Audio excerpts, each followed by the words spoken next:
C'est bon? Bonjour, bienvenue à tout le monde. Dans le cadre du Goéland masqué, voici une petite table ronde autour des secrets noirs de l'histoire, avec deux auteurs, et je fais déjà une petite parenthèse, mais promis j'en ferai pas d'autres. C'est un exercice d'admiration pour moi, parce que ce sont deux auteurs que je lis et que j'aime depuis longtemps. Voilà, donc merci à vous, Romain Lecombe et Benoît Sévrac d'être là pour nous parler un petit peu de vos livres, vos derniers livres ou de votre œuvre. Romain Lecombe écrit depuis quelque temps déjà. Alors, je n'ai pas dit que vous étiez vieux. Hein. Je savais que j'allais faire ça. Je suis souvent maladroit. Vous avez commencé plutôt par le dessin. Hein. Vous avez été longtemps dessinateur de choses parfois étranges. Je m'en souviens quand j'étais jeune libraire. Et ensuite, il y a une tétralogie qui était sortie, qui avait beaucoup marqué le monde, qui s'appelait La crucifixion en jaune. C'était une tétralogie, on va dire, japonaise un peu. Voilà. Oui, ça se passait au Japon, et le pays que je visitais très souvent à l'époque, et le héros, Gilbert Woodbrook, était une sorte de parodie de moi-même. Il y avait beaucoup de... C'était un artiste photographe qui faisait des expos au Japon et qui draguait les jeunes japonaises. Et donc il y avait beaucoup de comiques de situation en fait dans ces livres. Oui, oui, tout à fait. J'ai un souvenir de lecteur assez fort de cette série que je garde encore dans la bibliothèque. Et ensuite, vous êtes passé à l'écriture de romans qu'on va qualifier de romans historiques. Je ne sais pas si on peut dire ça comme ça. Oui, puisque des romans noirs qui ont un lien avec l'histoire. Avec entre autres la série des Zadorsky. On en parlera tout à l'heure.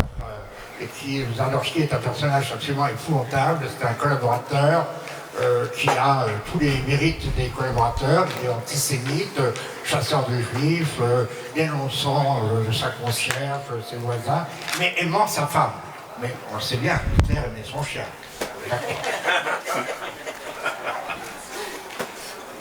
Benoît Sévrac. Bonjour. Benoît Sévrac, merci d'être là. Benoît Sévrac, auteur de romans absolument magnifiques aussi. Donc, vous êtes là pour le dernier, entre autres, qui est un roman qui se passe plutôt maintenant, le tableau du pâtre juif, mais qui va nous rappeler des histoires, des moments sombres de l'histoire. Oui, oui. On va reprendre un petit peu le fil du thème. Pourquoi, Romain, avoir pris l'histoire et les moments noirs de l'histoire comme thématique actuelle? Les romans noirs, les moments noirs, forcément parce que je suis un romancier de noir. Que le sujet prête pas trop à la rigolade quand même. Et puis aussi parce que j'ai baigné là-dedans quand j'étais petit. Mes parents avaient vécu d'une manière extrêmement romanesque toute cette période, mes parents et mes grands-parents aussi, parce que mon grand-père maternel il s'appelait Georges Lecombe, était un journaliste anglais de gauche en poste à Paris depuis le début des années 20. Et donc, replié en Angleterre, il avait vécu le Blitz, il avait une bombe allemande qui avait traversé son immeuble, etc. Donc il avait échappé de justesse. Ma mère avait rejoint mon père qui était démobilisé à l'été 1940. Elle était anglaise, donc elle a passé la ligne de démarcation sans Ausweis, mais avec un passeport britannique. Et grâce à la générosité de l'officier allemand qui contrôlait son compartiment, il l'a laissé passer. Et donc il n'y avait pas de... Même si ma grand-mère maternelle était juive, ce que j'ai su beaucoup plus tard d'ailleurs, et qui était un des déclencheurs du fait que j'avais envie de parler de la Shoah française par exemple, il n'y avait pas de victimes dans ma famille. Ils avaient tous eu une chance, leurs anges gardiens respectifs s'étaient surpassés. Et donc ils étaient sortis de ça totalement indemnes. Et comme c'était la jeunesse de mes parents, l'époque de leur mariage, c'était une sorte de merveilleuse aventure. Donc ils n'en parlaient pas du tout avec angoisse, où il n'y avait pas de culte du silence. Au contraire, on en parlait tout le temps. Et je les envie un petit peu d'avoir vécu tout ça, et je pensais que c'était leur histoire et que ça ne me concernait pas vraiment. Et c'est plus tard que je me suis rendu compte que j'étais finalement concerné et puis que je pouvais écrire là-dessus. Enfin, j'avais vraiment une sorte de désir de parler du Paris, parce que moi je suis parisien, je connais bien la ville, et eux, en fait, s'étaient enfuis. Enfin, ils avaient quitté la France, ils avaient réussi à gagner l'Amérique pour le cas de mes parents, avant que mon père s'engage dans l'armée américaine. Et Paris, le Paris de l'occupation, ils n'avaient pas connu. Et puis j'adore les romans de Simenon. Simenon, c'est un de mes maîtres. Et dans la série des Maigret, par exemple, qui n'est pas son œuvre principale en fait, mais bon, Maigret, bien que écrit sous l'occupation quelquefois, on ne voit jamais de soldats allemands dans les Maigret. Et c'est un regret que j'avais. Je me suis dit, je vais faire une sorte d'anti-Maigret. Prendre un inspecteur de la police, du gouvernement de Vichy, mais basé à Paris, à la préfecture de police de Paris, et puis un petit peu comme Léo Mallet aussi, faire une sorte de géographie parisienne de l'occupation. Et Benoît, peut-être, l'histoire chez vous, pourquoi Moi, je considère l'histoire comme partie prenante de ce que nous sommes là au quotidien. C'est-à-dire qu'à partir du moment où on est là, c'est qu'on est nécessairement directement lié à l'histoire. On vient toujours de... Là, j'enfonce des portes ouvertes en disant ça, mais moi, j'essaie de me le rappeler. Et la période, il y a deux périodes qui me fascinent et qui m'ont toujours fasciné depuis tout petit. Il faudrait le psychanalyser, je ne sais pas pourquoi, mais 14-18 et 39-45 qui sont... aussi, c'est quand même des périodes de bascule dans l'humanité.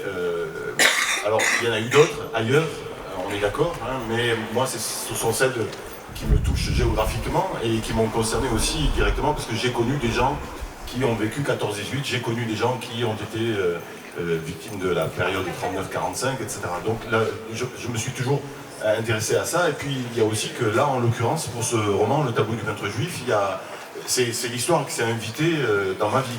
En 2018, j'hérite d'un tableau.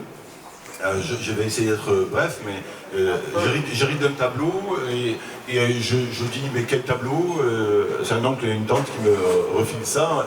Ils me disent le tableau du peintre juif. Et je dis et tout de suite je me dis ça ferait un beau titre. Mais c'est tout. Et il m'explique que ce tableau est dans la famille depuis 1945, le moment où un peintre juif, caché par mes grands-parents dans leur grenier, dans les Cévennes, ont offert ce tableau à mes grands-parents pour les remercier. Bon voilà, ils s'en sont sortis, mais personne dans la famille n'était au courant de ça.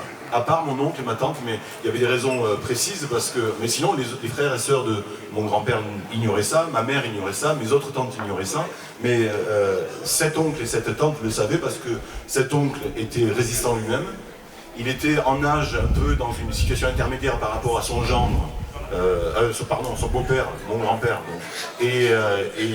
et sa femme, parce qu'il était plus âgé qu'elle. Il était pasteur, et dans une famille de protestants, ça lui conférait une certaine autorité. Et je crois que mon grand-père s'est confié à lui. Et je dis je crois parce qu'en fait j'ai pas pu en parler parce que avant que le bouquin ne sorte, ou vraiment peu de temps avant qu'il sorte, mon oncle et ma tante sont décédés dans l'EHPAD qu'ils avaient élu après avoir vidé leur appart. Ça n'a pas été un bon choix parce que vous savez que les EHPAD ont été particulièrement impactés par l'épidémie, enfin la pandémie, et ça évidemment ils ne pouvaient pas le savoir, mais moi du coup j'ai pas pu parler avec eux de ce qui s'est vraiment passé dans un... Donc c'est comme toujours, à partir du moment où on tait quelque chose, parce que mon grand-père, mon oncle me l'avait dit ça, il n'a pas voulu en parler, il ne voulait pas qu'on en parle, et il ne voulait surtout pas que je le dise dans la famille. Et... Bon, j'ai pas été surpris, mon grand-père était un taiseux, Cévenol et les protestants, c'est le cumul des fautes, je veux dire, il n'est pas là, c'est pas des gens qui sont sur terre pour se marrer, quoi. Et donc, j'ai appris qu'il avait été résistant, par exemple, quand il est mort, en 89, en allant fouiller dans ses affaires, bon, des choses comme ça, donc j'ai pas été surpris, mais évidemment, à partir du moment où il y a un silence ou un non-dit, un romancier, c'est du pain béni pour lui, quoi, parce qu'il va pouvoir imaginer tas de trucs. J'ai imaginé cette histoire-là. Voilà. Donc le point de départ est réel, mais après tout le reste est inventé. Oui, très documenté aussi, parce que comme on parle d'une période quand même grave, avec des... Bon, enfin, on ne peut pas raconter n'importe quoi, donc il y a eu énormément de documentation, parce que même si je connais bien la période, il a fallu que je me penche un peu quand même, que j'ai... Bon, je l'ai lu et oui. J'ai été très très surpris par l'histoire, par la fin par le... Ah non, mais ça oui, mais on va surtout pas... La fin est surprenante, oui. Parce que vous Normalement. Éventuellement, évidemment, et c'est assez étonnant, et on est même très surpris, quoi, parce que effectivement, on peut rêver que la famille arrive... là, attention, vous allez commencer à... non, je crois qu'il faut vous arrêter là. Il faut vous arrêter là. Gilbert est pris par son enthousiasme, mais non, je suis très touché, mais non, il faut vraiment pas... Après, c'est un roman noir, voilà, c'est construit comme un polar avec une enquête, il n'y a pas de flic, c'est pas une enquête policière, mais c'est une enquête de famille, et c'est aussi un cheminement personnel d'un quinquagénaire qui pourrait me ressembler. Quelque part, je peux me reconnaître dans lui, même si j'espère que je suis quand même pas aussi énervant que lui au départ, mais c'est ce qui est intéressant dans les romans aussi, c'est le cheminement que les gens font, que les personnages font, et le cheminement que le lecteur ou l'écrivain fait en même temps qu'il écrit son roman. Enfin, c'est toujours un peu initiatique les expériences de vie, j'espère. Le but c'est d'arriver quand même à l'arrivée qu'on soit un peu moins bêta qu'au départ. On va revenir à Romain Slocron, on va revenir à ce personnage absolument épouvantable qui s'appelle Zadorski. Donc on est arrivé au 4e volume, peut-être Non, là c'est le 6e. Hein. Le 6e. Pas avec des chiffres, pas avec des lettres, mais avec des chiffres. Donc est-ce qu'on peut refaire un petit point sur l'histoire de ce personnage et sur l'histoire terrifiante de ce bonhomme qui est, on va le dire, un véritable salopard, quoi. Alors, mon idée, c'est, au départ, j'étais parti sur l'idée de faire une charge contre la police de Vichy, contre la police française, le comportement majoritaire dans la police française à l'époque.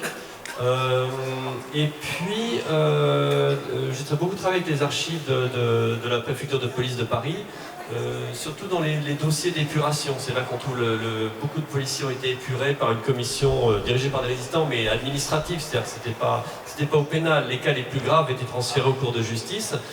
Certains ont été fusillés, mais c'était surtout pour savoir si ces flics devaient être gardés ou virés de la police.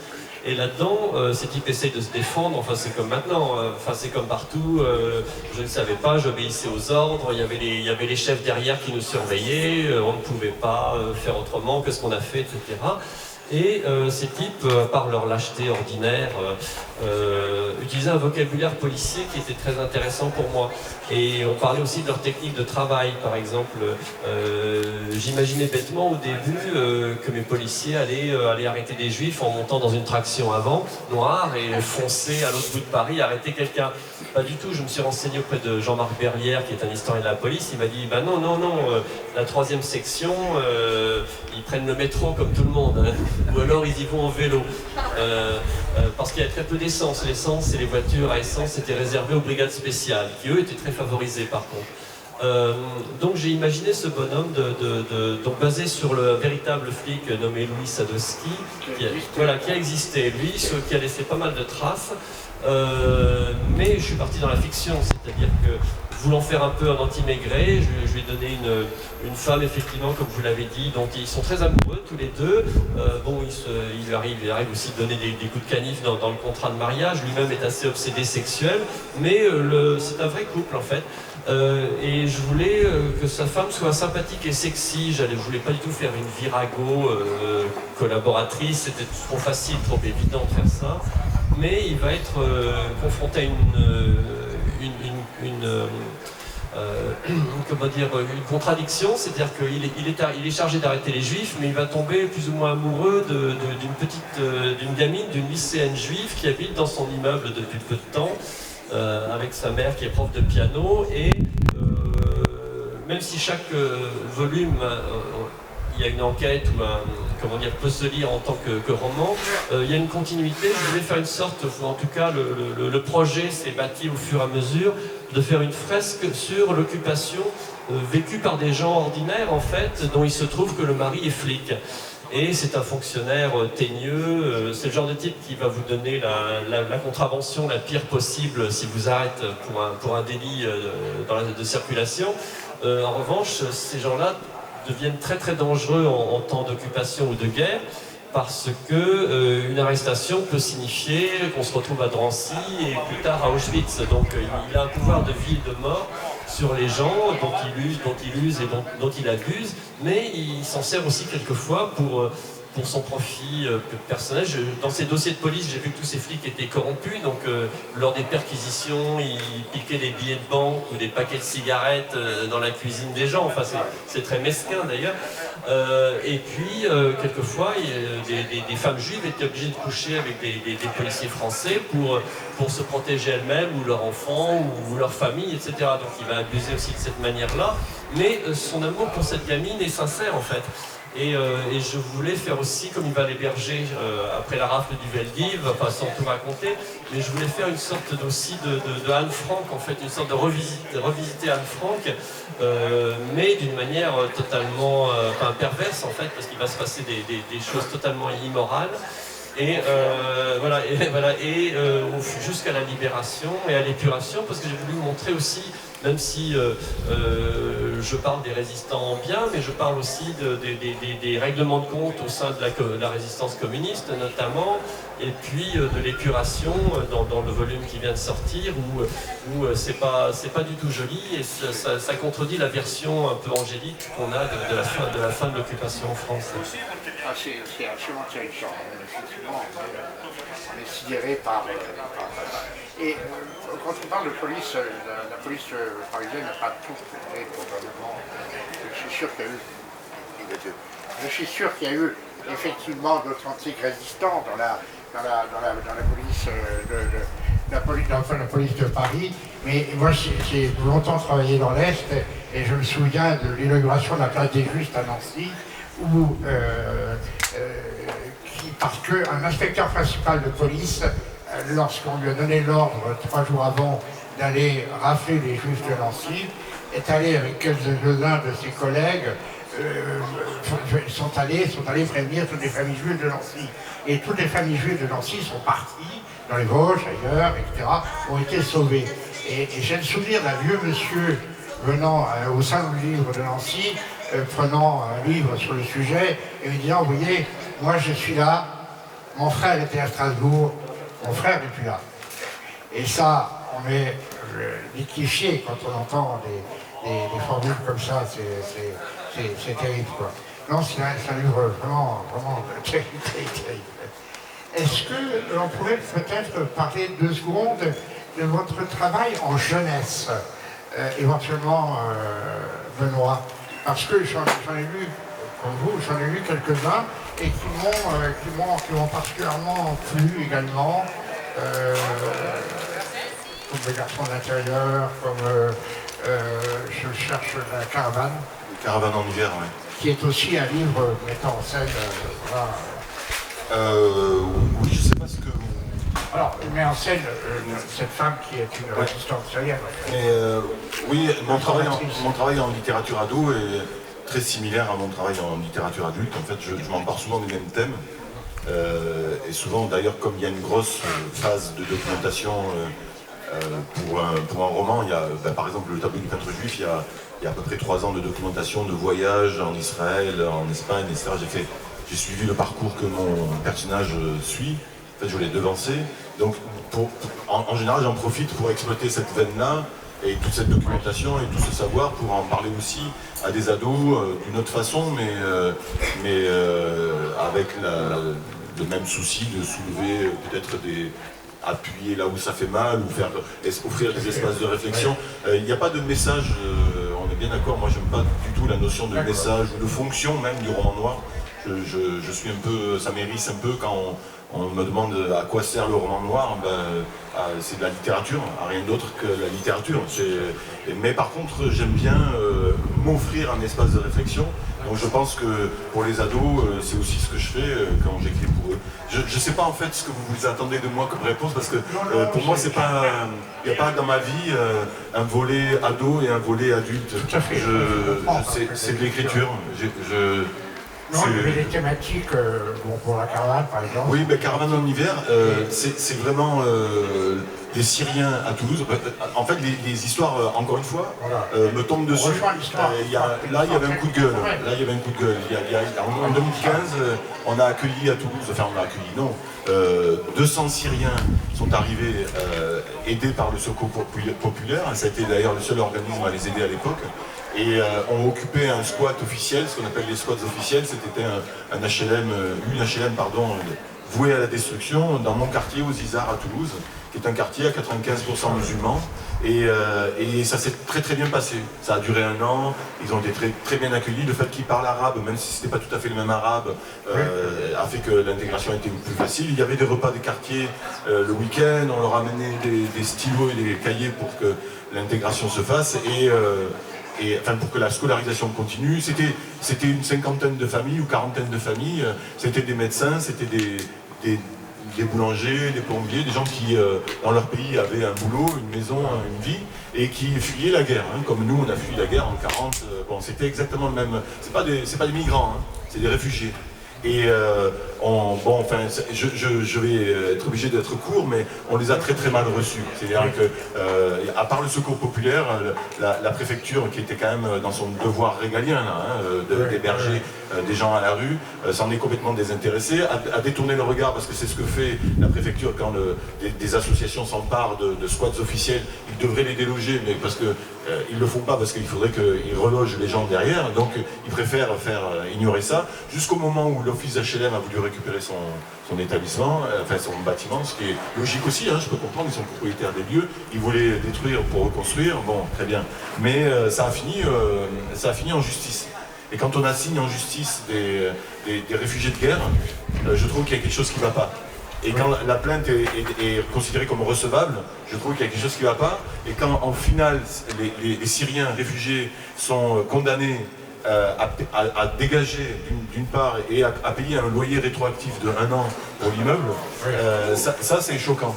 Et à ce moment-là, c'est le coup de gueule, c'est qu'est-ce que je fais? Ben, je suis citoyen, je fais des choses dont je ne vais pas parler là parce que c'est mon problème, mais en tant qu'écrivain, qu'est-ce que je fais? Ben, j'écris un roman là-dessus. Et c'est souvent comme ça que ça vient. Donc là, ça a été vraiment... et j'ai voulu m'adresser aux ados, parce que là, en fait, je m'adresse aux ados, mais je m'adresse surtout aux parents, parce que l'histoire du caravane en hiver, c'est l'histoire d'un ado qui va aider maladroitement, de façon un peu naïve, va aider...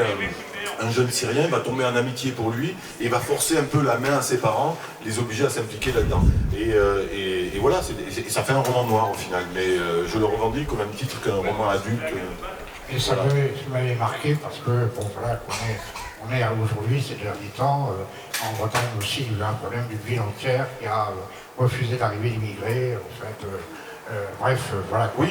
Romain, est-ce que vous continuez peut-être à écrire pour la jeunesse j'ai pas de projet pour le moment, parce que j'ai fait... Vous avez fait pas mal quand même. Ouais, enfin, j'en ai fait des... Pour les petits, j'ai fait une série de polars sur le mot détective dans le titre, parce que l'objectif était surtout d'offrir à des enfants assez petits l'occasion de s'apercevoir qu'une histoire de policier ou de vampire, c'était quelque chose de passionnant, et que lire, c'était pas du tout un devoir scolaire, mais au contraire quelque chose de très prenant. Après, j'en ai fait, et c'est d'ailleurs un peu grâce à ça que j'ai commencé à travailler sur la période de l'occupation. Une éditrice jeunesse, elle était là hier, je ne sais pas si elle est encore là aujourd'hui, Nathalie Benat, m'a vraiment entamé pour que je fasse un roman pour adolescents qui n'était pas mon créneau habituel. Et comme à cette époque-là, je venais de découvrir que ma grand-mère était juive et que c'était caché dans la famille, j'ai eu envie de parler de cette période, des rafles, des passages de la ligne de démarcation, etc. Donc j'ai fait un livre qui s'appelait Qui se souvient de Paula, qui est sorti chez Syros, mais qui va être réédité l'année prochaine chez Point, parce qu'en fait c'est un roman pratiquement adulte, en fait les adultes peuvent lire. Mais j'étais un petit peu un petit peu désappointé par l'édition jeunesse, parce que je trouvais que souvent les auteurs n'étaient pas très bien traités par les auteurs jeunesse, par les éditeurs jeunesse, et souvent ceux qui vendaient pas assez, on les virait du catalogue, ce qui les privait après des rencontres scolaires, grâce auxquelles ils gagnent quand même pas mal, ils gagnent une partie de leur vie, etc. Voilà, puis je me suis dit que pour moi l'urgence était plutôt dans, parce que bon, on n'est pas éternel, on a un temps quand même limité de santé, d'écriture et tout, et comme j'ai vraiment envie de pousser mon travail entre guillemets, littérature, en tout cas de roman noir, pour les adultes, et que moi-même, en vieillissant, je m'intéresse de plus en plus à des romans, des romans de la grande littérature du XXe siècle. J'ai envie d'essayer de faire un peu mieux chaque fois, et donc je me mets sur le terrain de la littérature adulte, donc tant pis pour les enfants, mais en même temps les enfants sont très bien servis en France, parce qu'il y a beaucoup, Benoît entre autres, mais il y a beaucoup d'auteurs qui font des romans de grande qualité pour les enfants. Oui, depuis les années 70, il y a une quantité absolument phénoménale et d'éditeurs, d'auteurs et de production pour la jeunesse, et de très grande qualité. Est-ce qu'il y a des questions dans la salle éventuellement? Je viendrai vous apporter le micro. N'hésitez pas. Pas de questions, pas de... On pourrait éventuellement passer... je le fais souvent ça. Est-ce que vous pourriez lire un extrait? Oui. Moi j'aime bien entendre les auteurs lire un peu. Alors je vais pas lire l'incipit, parce que je vais plutôt vous plonger dans... Alors le récit est double dans ce roman. Il y a l'histoire de Stéphane, qui est un quinquagénaire dont je parlais tout à l'heure, qui hérite de ce tableau. C'est le point commun avec moi. Mais à la différence de moi, il est un peu au creux de la vague, alors que moi je reste lundi. Et il vient de perdre son job, alors que moi je suis écrivain, donc j'ai pas vraiment de job. Son couple est bas de l'aile, alors que je suis amoureux d'une femme formidable qui est amoureuse de moi, que j'ai rencontrée ici à Pinmar, en 2010. C'est nos 13 ans aujourd'hui. Donc mariez-vous. Mais on n'a pas conclu à Pinmar. C'est venu après, parce qu'on est quand même des gentlemen et gentlewomen, mais ça s'est passé, mais on s'est rencontrés ici, ouais. C'est Maïté Bernard, elle est écrivain, et on vit ensemble à Toulouse maintenant, bon, enfin bref. Ça c'est vraiment, pour vous dire que je suis quand même fait de chair et d'os, et donc lui est au creux de la vague, son couple bat de l'aile, et il hérite de ce tableau, et le tableau, contrairement au tableau dont j'ai hérité, vaut 100 000 ou 200 000 euros. Dans le roman. Et évidemment, ça va mettre en tension le couple. C'est un élément disrupteur assez classique dans le roman noir. C'est le moment où elle va dire, ben, c'est bon, on le vend, on rebondit, on se refait une santé, et on part d'ici. Ils habitent à Firminy, du côté de Saint-Étienne. Alors ceux qui connaissent Firminy savent qu'il y a de quoi déprimer un habitant à la Firminy. J'y ai passé 3 jours, ça a été les pires de ma vie. Même quand j'ai fait l'armée, j'étais en meilleur état moral. Enfin bon, bref. Tout ça pour dire que lui, il va dire non, parce qu'il se met en tête de faire reconnaître le statut de juste parmi les nations à ses grands-parents. Et je dévoile rien, parce que c'est le début du roman, c'est le premier chapitre que je ne vais pas vous lire, mais en gros, lui dit, mais non, moi je vais au bout de cette démarche, parce que c'est l'héritage de la famille, et elle lui dit, mais pourquoi tu veux faire ça? Tes grands-parents de leur vivant ne l'ont pas fait, mais de quel droit presque? Et elle lui dit, si tu fais ça, si tu pars en Israël avec ton tableau, moi je te préviens, je fous le camp. Et arrivé en Israël, encore une fois je ne divulgage rien, le tableau est saisi parce qu'il est volé. Il a été spolié, il appartient à un lot d'art volé juif. Et le peintre a été déporté et est mort en déportation. Donc quand il rentre, il a perdu le tableau, la valeur vénale du tableau, la réputation de ses grands-parents est complètement souillée, et sa femme s'est barrée. Donc vous imaginez, il est au point zéro, quoi. Et il rebondit, et il part, il part sur les routes. Ça c'est son récit contemporain, c'est lui aujourd'hui, et il part sur les traces d'un peintre juif, dont on suit le récit aussi, le récit historique, 43-44, au moment où ce couple de juifs quitte le Luberon pour partir via les Cévennes à Toulouse, à travers les Pyrénées, Madrid, essayer de gagner les États-Unis ou au moins l'Amérique pour se sauver.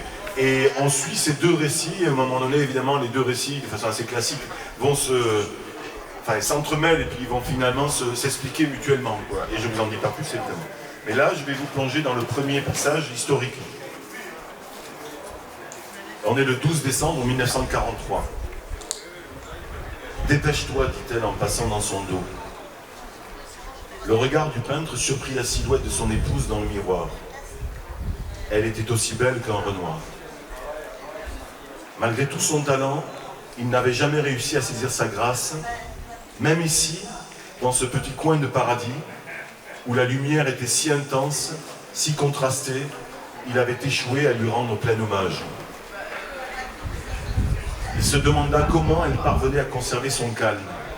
Elle s'activait, préparant sa valise et celle de son mari, sans paraître affectée par les événements. Il essayait de se convaincre que tout cela n'était pas vain, mais il y avait quelque chose de disproportionné entre la gravité de la situation et la familiarité, la légèreté, l'insouciance presque de l'acte qu'il s'apprêtait à commettre. Il contempla le métal du coupe-chou effleurant la peau, posé sur la base des poils. Son épouse ne l'avait jamais connu autrement qu'avec cette barre noire, maintenant grisonnante, sous le nez. Lui-même n'avait plus vu sa lippe nue depuis ses 20 ans. Leur refuge en Provence n'était guère luxueux, beaucoup moins que leur appartement parisien avant-guerre, mais il possédait un grenier doté d'une enfilade de verrières qui formait un puits dans lequel se déversait la clarté unique du Luberon. Matisse lui-même, l'ami et le maître, avait constaté la brillance de son atelier lors d'une brève visite l'été précédent. Il l'avait jalousé en le taquinant. Toute la soirée, les deux hommes avaient blagué, comme on dit dans le Midi, lorsqu'une conversation s'éternise entre vieilles connaissances sans qu'elle débouche sur quoi que ce soit. Ils avaient refait le monde, et Dieu sait qu'il a les mains de 1943. Je vais m'arrêter là, je pense. Merci, merci.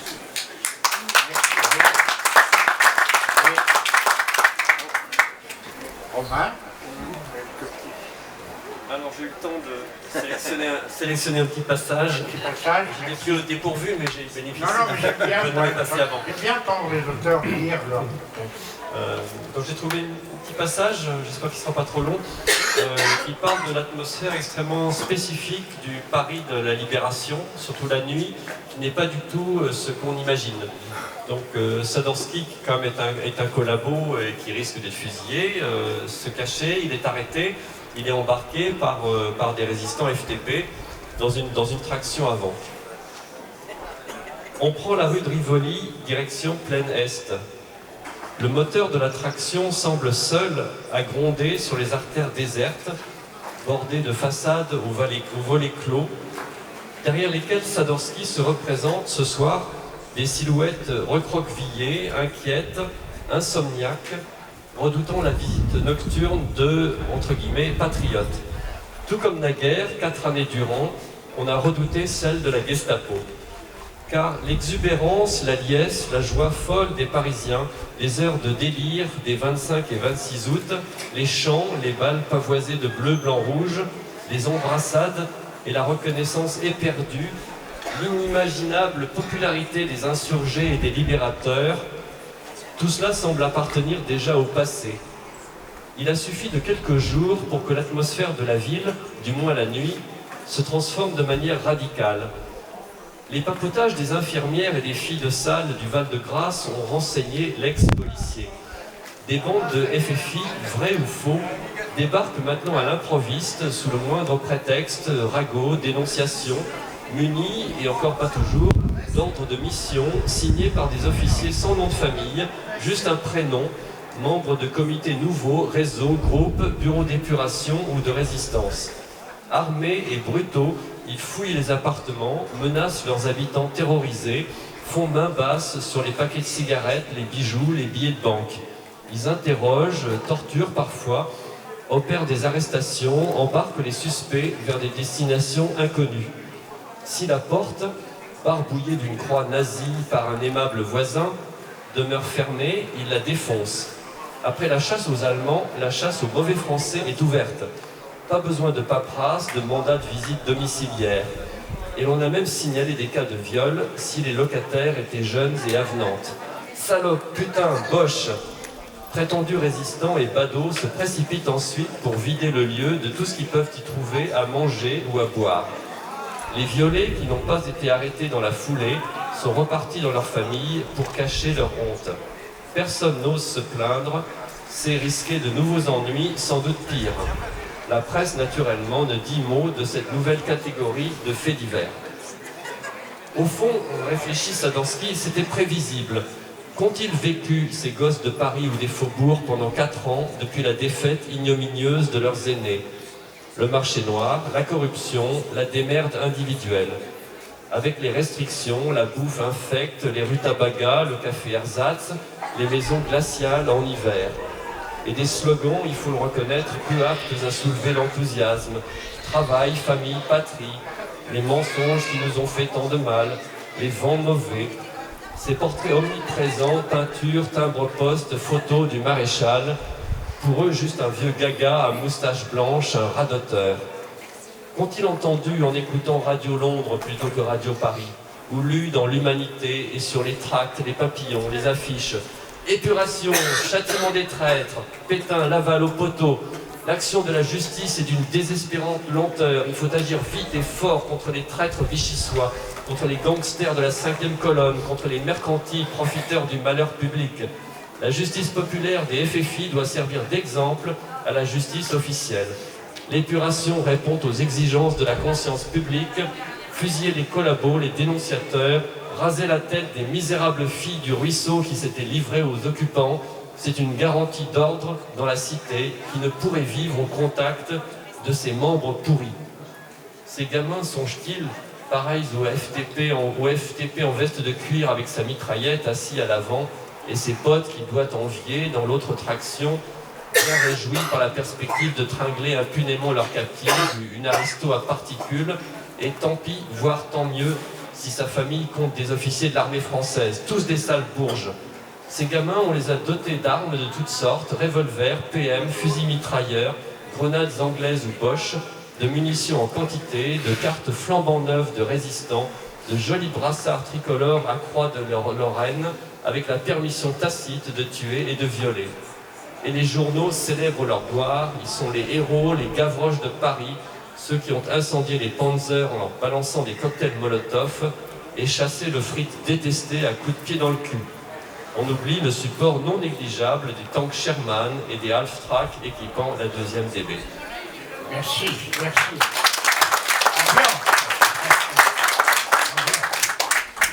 Je reviens vers vous encore. Est-ce qu'il y a des questions éventuellement, avant qu'on ne termine cette petite rencontre? Des questions? Non? Oui? Non? C'est très... Non? Alors je vais demander quand même un livre que j'aime énormément, c'est Tuer le fils de Benoît Séverac. Si vous voulez m'en parler un petit peu, parce que sur le bandeau, vous avez marqué une révélation, un roman noir magistral de machiavélisme. C'est effectivement assez étonnant. Ouais. Alors, je sais pas, c'est pas moi qui ai marqué ça. Hein. Oui, c'est tel que vous le présentez, c'est j'ai écrit ceci. Je parlais plus vite. Non, c'est François Bunel qui avait sorti ça sur quand il m'avait invité à la très juste. Ben, je suis très heureux de ça. Ah oui. Oui, non, non, mais c'est ce roman a évidemment marqué un tournant dans ma carrière aussi, parce que c'est le passage à la grande librairie a quand même changé beaucoup de choses dans les ventes. Alors, soyons pragmatiques, hein. C'était le premier roman avec d'ailleurs le tableau du peintre juif, on est dans cette lancée aussi, où j'ai osé sortir du bois. C'est-à-dire que je me suis vraiment mis en scène. J'ai été jusque-là, me mettre en scène, alors on est d'accord, c'est pas de l'autofiction du tout, hein, mais j'ai joué avec l'ambiguïté de mettre en scène un écrivain qui anime un atelier d'écriture en prison. Et c'était exactement ce que j'avais fait. C'était suite à un atelier d'écriture en prison que j'ai animé au centre de détention de Muret à côté de Toulouse, dans le cadre du marathon des mots de Toulouse. Pendant plusieurs mois, ça a été au long cours comme ça, a été 8 ou 9 mois, passés pas en détention, mais à revenir, à faire des allers-retours en détention, pour animer un atelier d'écriture qui a ensuite été repris, les textes ont été repris et mis en voix par les détenus avec l'aide d'un comédien, et ils sont sortis, pour ceux qui ont été autorisés par le juge d'application des peines à sortir dans le cadre du marathon et à venir lire leurs textes devant le public. Ça a été une expérience humaine hyper forte. Moi, c'était la première fois que je rentrais en prison et on m'a proposé ça et tout de suite j'ai accepté parce que c'était très intéressé. Je savais que ça allait me bousculer dans mes représentations du milieu carcéral. Je savais que même avec toutes les bonnes intentions qu'on veut, la conscience de gauche que l'on veut, etc., je savais que j'allais quand même être bousculé, mais pas à ce point-là. Et notamment, la chose qui m'a marqué, c'est dès le premier atelier, j'ai vu à quel point tous les dispositifs que je proposais, quel que soit le dispositif d'écriture, c'est-à-dire le type d'exercice que je proposais, les détenus ramenaient tout à l'enfance. Mais alors, je leur demandais rien, moi, hein, mais eux me parlaient de leur enfance. Et aussi, je voyais à quel point la confiance en soi était absente. Et c'est dur hein, d'écrire et de confronter son écriture au public. Parce que là, on lit à voix haute dans les ateliers d'écriture, on verbalise beaucoup, et là, on se met à poil. Hein. Et on est dans un milieu carcéral, avec que des gros bonhommes, quoi, hein, qui sont tous là, c'est un centre de détention. Hein. Ils sont tous là pour 5 ans à 30 ans. Hein. Et il y a du lourd. Hein. Moi, je ne savais pas quoi, mais il y a du lourd. Et je veux dire par là que lire en public des écrits personnels, c'est très dur pour eux. Et là, j'ai vu à quel point tout était... Alors, j'enfonce une porte ouverte en disant ça, mais tout se joue dans l'enfance. Et le nombre de fois où je me suis dit, mais toi, mon gars, si on t'avait dit c'est bien, quand tu avais 10 ans, 12 ans, si quelqu'un t'avait tapé dans le dos en disant, wow, ça c'est balèze ce que tu viens de faire, et ces types-là ne seraient pas là. Et j'en suis convaincu, et ça m'a marqué au point que j'ai inventé, alors on est bien d'accord, dans ce roman, personne ne peut se reconnaître, hein. Je ne connaissais pas le dossier des gens, je ne savais pas ce qu'ils avaient fait, je ne voulais pas savoir.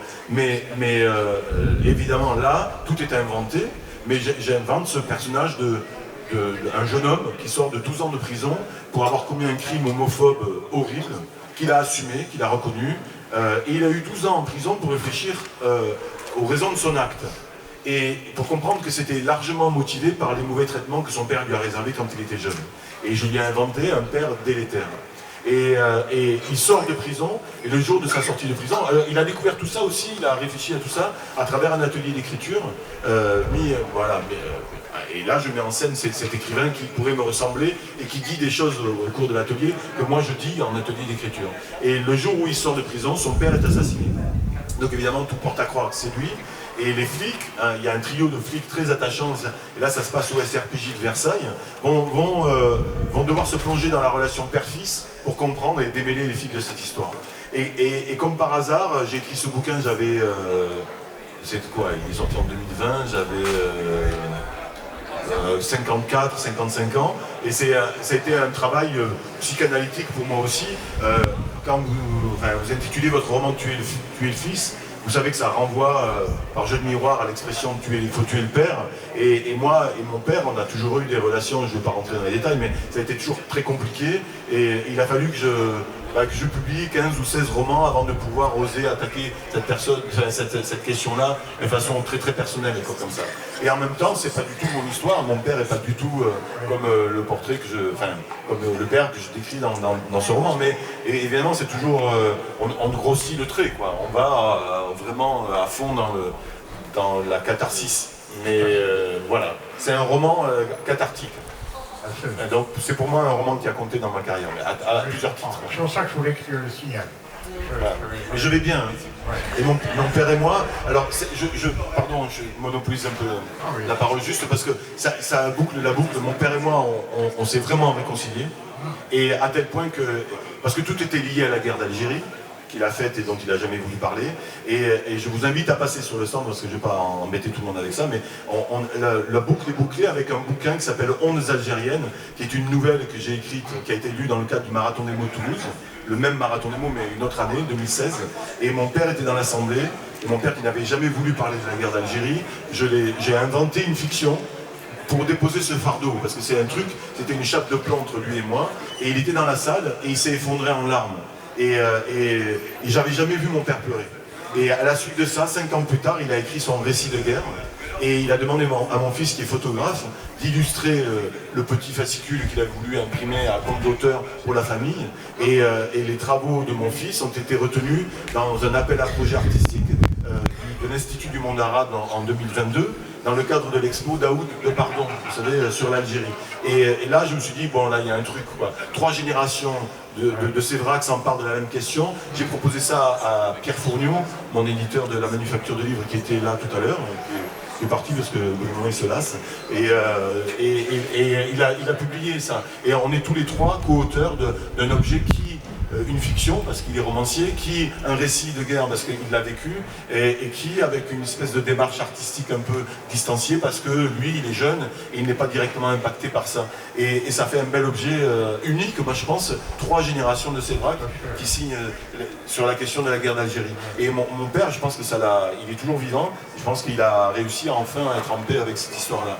Et je suis très content d'avoir pu lui offrir ça, quoi. Ouais, je comprends. Et mon fils, c'est un beau cadeau qu'il lui a fait aussi. Ouais. Les photos de mon fils sont d'ailleurs reproduites dans le bouquin aussi. Hein. Les 3, on est présents dans cet objet-là. Voilà, je suis désolé de la digression. C'est très très bien. C'est très très bien. Romain, est-ce que vous un dernier mot peut-être pour terminer cette rencontre? Ah oui, mais sur quoi? Je sais pas. Sur la guerre d'Algérie. Ah oui, ah oui, moi, ça, c'est un sujet que j'ai jamais osé aborder. Restez sûr. Non, mais peut-être que enfin je sais pas, mais je dois dire que j'ai fait un voyage, ça n'a rien à voir, c'est vraiment une digression qui n'a rien à voir avec nos livres, mais quand j'avais 19 ans, j'ai milité dans un groupe maoïste, on était très naïfs à l'époque, les jeunes Français. On avait en plus l'impression de vivre nous-mêmes, d'être des résistants, des grands résistants qui se donnaient des rendez-vous dans les cafés, etc. Alors que on était surtout des petits cons, mais on a travaillé quelquefois avec des ouvriers algériens, certains d'ailleurs ont été expulsés de France à cause de nous, et avec des copains on en a eu marre, on a un peu en rupture de banc de ce mouvement qui était en train de se désintégrer. On est parti en Algérie faire du stop. On a fait tout un été, on a fait toute l'Algérie en autostop, tous les 4, dont un qui était arabe d'ailleurs. Et à Oran, on a logé dans une famille arabe qui était liée, c'était les cousins de ce copain à nous qui avait été renvoyé dans son pays. Et c'était des boulangers, et d'ailleurs au petit matin on a travaillé dans la boulangerie, c'est-à-dire qu'on vendait le pain, on encaissait la monnaie, etc. Et en fait ils nous avaient reçus alors que le père, on a porté la djellaba, on m'a prêté, je crois, la djellaba du père. Ah si, porte-la, c'est marrant, etc. Et ce père, en fait, qui était le grand absent de toute cette histoire, un jour, des militaires français ont sonné la porte, pendant la guerre d'Algérie, bien sûr, ils ont embarqué le père, et la famille n'a jamais su, en fait, comment il avait disparu, jamais retrouvé le corps, rien, pas de nouvelles, rien du tout. Et puis ils nous accueillaient, nous les Français, c'était en 70, 71 par là, donc la guerre n'était pas si loin de ça. Ouais. Et j'ai des très beaux souvenirs de cette famille à Oran. Voilà, c'était mon petit mot. Voilà, merci à vous tous les deux.